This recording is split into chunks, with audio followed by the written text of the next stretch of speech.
जैसे आप कोई सेंटेंस की बात कर रहे हो, है ना, आप कोई सेंटेंस की बात कर रहे हो तो उसमें हमने बताया था काइंड्स ऑफ स्पीच या पार्ट्स ऑफ स्पीच कितने सारे होते हैं, नाउन, प्रोनाउन, है ना, एडजेक्टिव, प्रीपोजिशन, है ना, कंजक्शंस, इंटरजेक्शंस, है ना। अब एक और चीज इंट्रोड्यूस हम कर रहे हैं, एडवर्ब, ठीक है। एडवर्ब जो है बेटा वो 3 क्वेश्चन का आंसर देता है। लिसन, एडवर्ब क्या बताता है?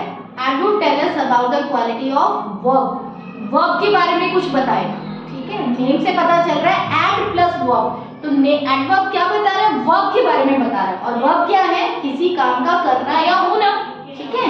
वर्ब्स आर डूइंग वर्ड्स, ठीक है, या एक्शन वर्ड्स। तो डूइंग वर्ड्स और एक्शन वर्ड्स के बारे में जो बता रहा है, कुछ और नया ऐड ऑन कर रहा है, वो क्या हो गया? एडवर्ब।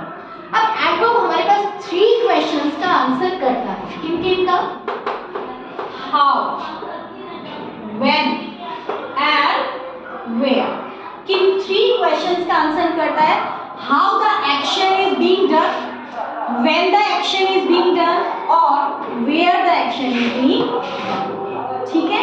3 क्वेश्चंस का आंसर कर रहा है। हाउ यानी काम कैसे हुआ, and adverb tell us how the action is done, and adverb tell us when the action is done, and adverb tells us where the action is done, ठीक है। 3 क्वेश्चन। अब हाउ का मतलब कैसे, ठीक है। तो इफ आई से हाउ डिड शी रन, वो कैसे भागी थी, ठीक है। तो मैं यहाँ किसके बारे में बात कर रही हूँ? रन के बारे में, हाउ। तो my answer will be she रैन। अब आप एक चीज ध्यान रखना, जब आपका क्वेश्चन अगर पास्ट टेंस में है तो आंसर भी आपका पास्ट टेंस में होगा।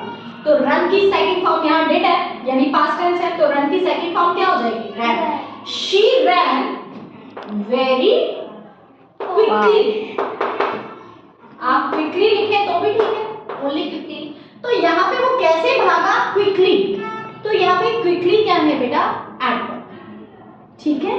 क्विकली, ब्रेवली, एंग्रीली, ठीक है, ये सब क्या हो गए आपके? एडवर्ब। अब एडवर्ब ऑफ मैनर कौन से होंगे? जिनमें लास्ट में ऑलमोस्ट ly आ, ठीक है, वो हो जाएंगे एडवर्ब ऑफ मैनर। 3 टाइप के हैं एडवर्ब ऑफ। अब ये क्या है? व्हेन की जब आप बात करेंगे तो एडवर्ब ऑफ टाइम, और जब आप वेयर की बात करेंगे तो एडवर्ब ऑफ प्लेस, ठीक है। तो 3 हो गए, यानी जो क्वेश्चन हाउ का आंसर कर रहे हैं वो हो गए एडवर्ब ऑफ मैनर, जो व्हेन का आंसर कर रहे हैं वो एडवर्ब ऑफ टाइम, और जो वेयर का आंसर कर रहे हैं वो एडवर्ब ऑफ प्लेस। समझ में आ गई? 3 थिंग्स का आंसर एडवर्ब देता है, ठीक है। अब where did you stay when it was raining, आप कहाँ रुके थे जबकि बारिश हो रही थी? अब मैं यहाँ ये नहीं पूछ रही हूँ कि दिल्ली रुके थे, बॉम्बे रुके थे, हम यहीं की बात कर रहे हैं। तो जब बारिश होगी कहाँ होगा? I stayed inside the room, ठीक है, या अंडर द ट्री। मैं अपनी बात कर रही हूँ क्योंकि यू पूछा है, वो किसी और से क्वेश्चन पूछ रहे हैं तो आंसर मुझे देना है, ठीक है। तो आई स्टेड, अब यहाँ पे भी सेकंड फॉर्म हो जाएगी STAYED, I stayed inside the room, ठीक है, या इनसाइड द बालकनी। तभी तो बारिश से हम बचेंगे ना, वरना बाहर निकलेंगे तो हम भीग जाएंगे। तो इनसाइड, आउटसाइड, अवे, फार, ये सब जो आंसर कर रहा है वो क्या कहलाएगा बेटा? एडवर्ब। और ये क्या है? वेयर का आंसर कर रहा है, ठीक है।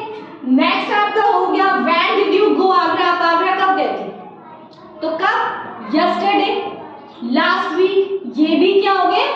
आई वेंट आगरा यस्टरडे, ठीक है, या I will go Agra tomorrow.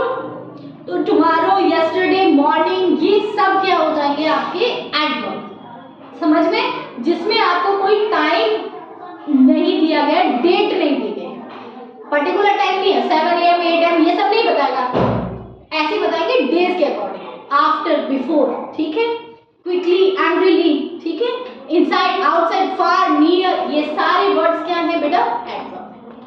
समझ में आ गया? तो these we have 3 types of adverbs that tell us about the action is verbs. done.